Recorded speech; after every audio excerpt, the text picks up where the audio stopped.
Well, good morning, everyone. Good to see a bunch of you on this morning. Welcome to another Wealth Coffee Chat. I'm down at my studio, usually where I do our mentoring nights from. So hopefully everything's dialed in and working. Let me know if you can hear me. I'm pretty sure everything's okay. Let me know if the audio is working fine. I can see it working fine as we're rolling along. So yeah, good to see all of you guys this morning. Morning, Luke. Morning, Alison. Morning, Sabot. Donna, Joseph, Gemma, Alison, Michael. Good to see all of you guys. Welcome to another Wealth Coffee Chat show. Hope you're all awesome and well. As things get a little warmed up, I might just do the quick intros. Most of you guys know who I am, but if you're new, if you're dropping by and you're saying hello for the first time, let us know in the chat where you're dialing in from. Where are you in this wonderful world, this wonderful country, coming in and listening into our Wealth Coffee Chat in the morning.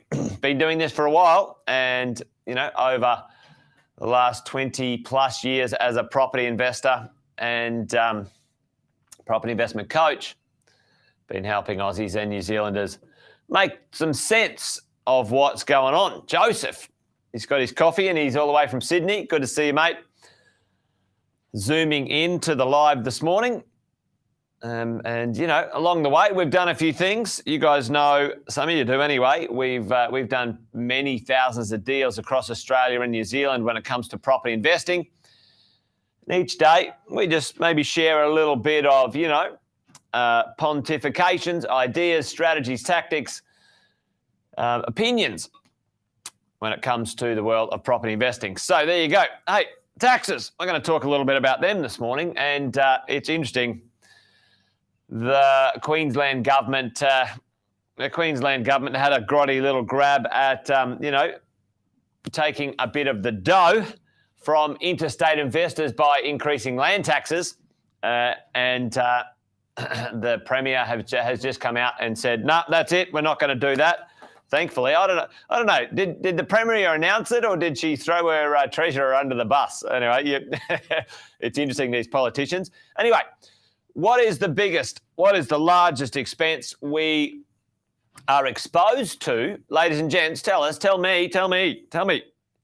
It's already on the board here. What's the largest expense we are exposed to other than our interest? That's an ongoing expense. It'll be pretty well forever. Boom tax is that thing. It's the number one expense that's either a fixed, not necessarily fixed, but it'll be around. For us as property investors, what taxes are we exposed to, folks? Excuse me, a little bit croaky this morning. What taxes are we exposed to? There's 4 taxes that we as property investors have some exposure to, that if we're smart, if we're clever, we can minimize them. Yep, for sure. So let's talk sort of in sequence. All right, income tax, as we're going along with our property, if we purchase something, stamp duty. Now, some people say, oh, it's a duty, it's not a tax. Anyway, get over yourself. It's a cost that happens, all right? So stamp duty, when we're exposed to these things, capital gains tax, CGT. Well, let's do it in sequence, really. Land tax and CGT, capital gains tax. All right. So these are the costs. These are the things we have to, as property investors, negotiate and manage to minimise and reduce as we go forward. Right. So we need to have a plan or an understanding of how we can manage those over time. It's vitally important you understand this, because really at the end of the day, wealth creation, or certainly property wealth creation, is the sum of how much you get to keep, not how much you make. All right, it's how much you get to keep. All right, and if we want to keep more, we have to reduce our expenses because we've got incomes coming in from our properties, from our jobs, our businesses, our careers, and we want to manage that. Hey, let's just do a quick snapshot. I asked it in the headline or the intro of today's live Wealth Coffee Chat.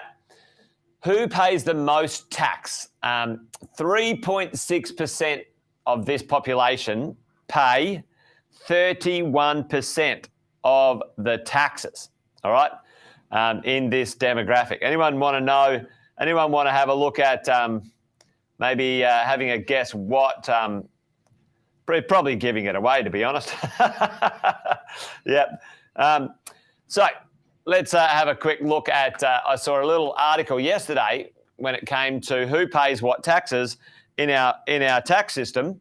And, just keeping an eye on where are we as investors and what are we going to do about this, right? So let's look at the bottom end of town, the earners that are sort of up to 90,000. And there are many people who are property investors who earn, $60, 70, $80, $90,000. Many taxpayers in this range. Now, as a proportion of the tax paid, this is over here. This is the dollars, right? And this is the number in a percentage as a proportion of the tax paid in the world. Yep, people who work pretty hard for their money and they deserve every cent they get.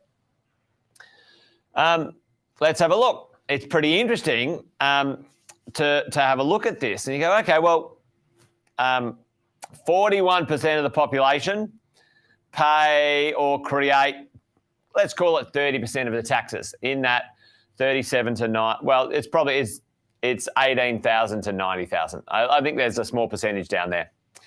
So interesting. So let's have a look at the next level of taxpayer in this sort of section here. So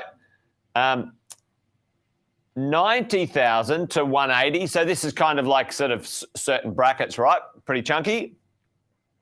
16% of the population pay 36% of the taxes. So this is pretty interesting when you think about, and the point I'm sort of making this morning is I've seen some conversation in and around the Labor Party trying to sort of roll back some tax cuts and stuff like that, right?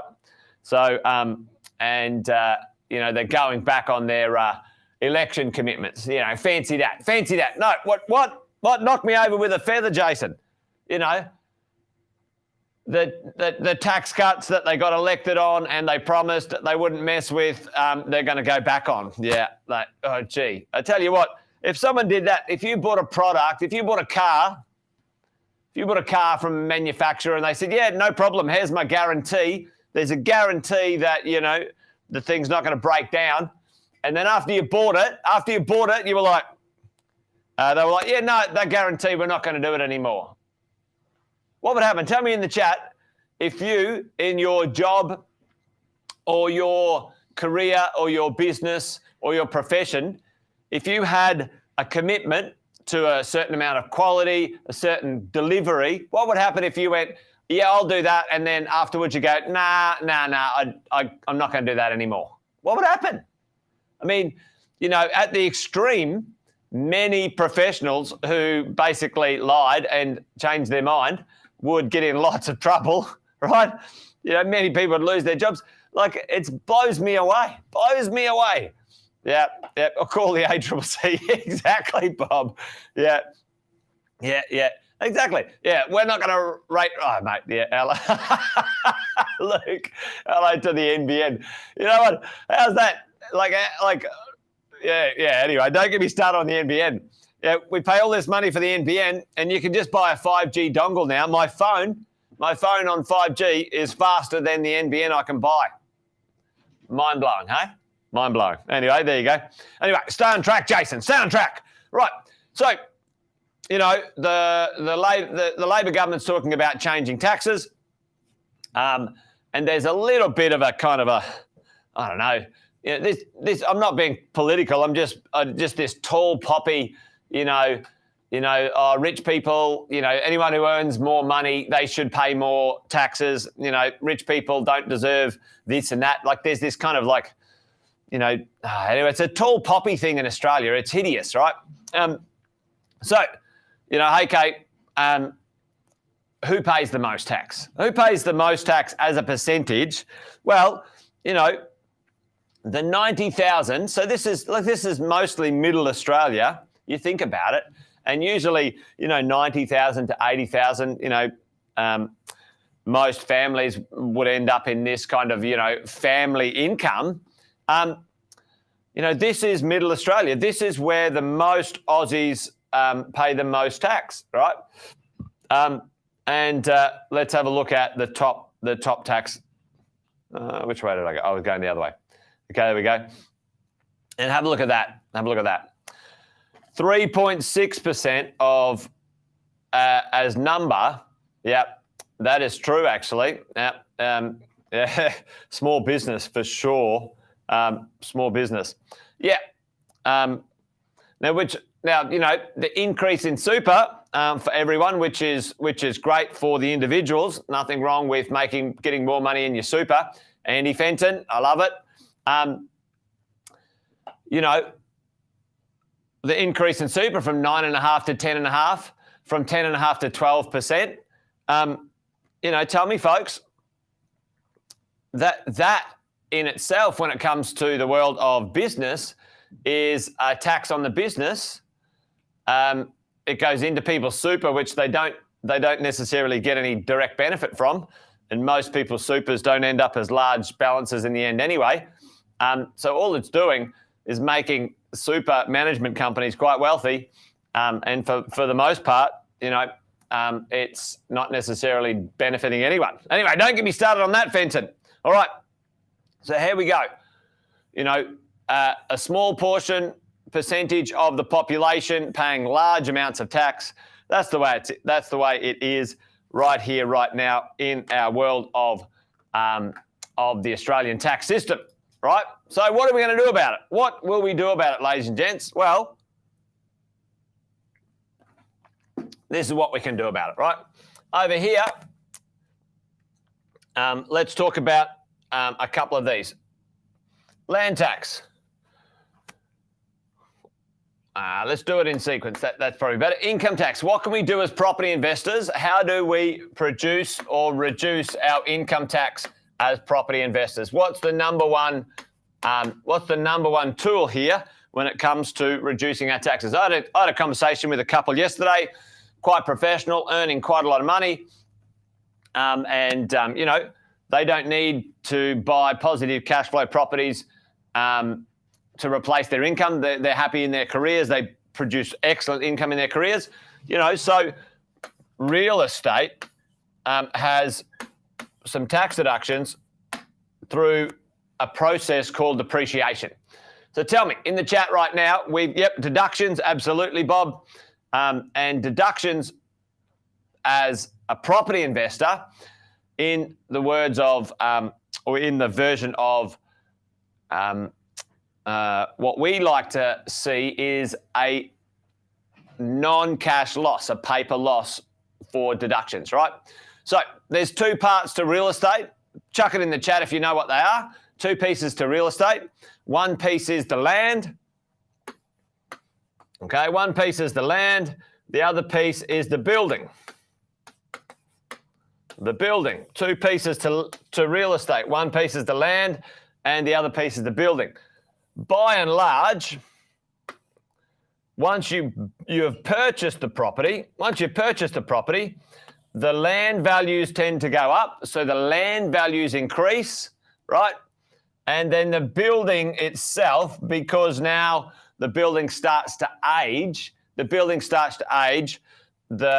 dollars go up and the building itself, not the property, not the whole of the property, but the building itself depreciates. It goes down in dollars. And that's called depreciation. You actually don't lose actual cash, but on paper, you make a loss. and you can offset your income tax. How do we do it? Put it in the chat. What's it called as a property investor? Certainly, as you, if you are a PAYG earner, right? It's called a PAYG variation. Now, if you're not doing your PAYG variation and you own real estate, you got rocks in your head. I'm telling you right now, okay? Because when you get that variation, yes, you apply the concept of negative gearing, Joseph, to your income as an individual, and you apply for a variation to your tax that you pay weekly, fortnightly, or monthly, and then you get that money back in your pocket, and you can do all sorts of awesome things with it. You can put it in your offset account. You can do all sorts of stuff, all right? So for us as property investors, this is vital. It's important, and it's a very excellent benefit in the early days of owning investment properties. Over here, we can use depreciation and a PAYG variation, all right? Stamp duty, how can we minimize stamp duty? We can buy the land and we can build, okay? That's one way. Instead of buying the whole property, you can split it into two pieces, you know, and for sometimes that's worth doing because you might pay 30 to 50% less stamp duty on your total investment. Land tax, how can we minimize land tax? Well, Queensland tried to change that, didn't they? Cheeky buggers, right? We can put our properties into different states because for the most part, well, yeah, anyway, land tax is state-based. Tell me in the chat right now, how can you pay zero land tax at this moment in time? Zero land tax, no land tax at all. Anyone know? How do we pay zero land tax? If we keep our properties under a threshold, there's a certain threshold, and it's on our land value. It's very misunderstood, this land tax thing. We've actually created a land tax calculator I'm going to release pretty soon, so stand by for that one. We have, we have a calculator that helps you calculate your land tax values based on your land value. Yeah. By different state, different entities, for sure, Gemma. Diversify property types, absolutely, Alison. Yeah, and you know what? You know how you can pay zero land tax? It's a bit of a running joke, actually. You buy in the Northern Territory because they don't have land tax in NT. But I wouldn't be buying in NT right now, so don't do that. And there's many ways you can minimise capital gains tax. I'm not going to, under the threshold, Gemma, that's for sure. So today, I'm not going to dive into the capital gains tax stuff, but you know, your principal place of residence, how long you own the property, who owns those properties, when you sell them, how you sell them, you know, all those sorts of things. We're never going to sell them, are we? So we never pay capital gains tax unless we sell. Those sorts of things. Well, there you go, Alison. Maybe it might be worth you buying something in the NT. You never know. All right, folks. Well, that's it. I'm done for today. Wealth Coffee Chat done and dusted. Interesting times afoot. There's some changes. The winds of change are already smiling favourably on us as property investors. The rate at interest rate rises has slowed, which is awesome. Looks like we'll probably it'll all be done and dusted by the end of the year, I reckon. Maybe early next year at the worst.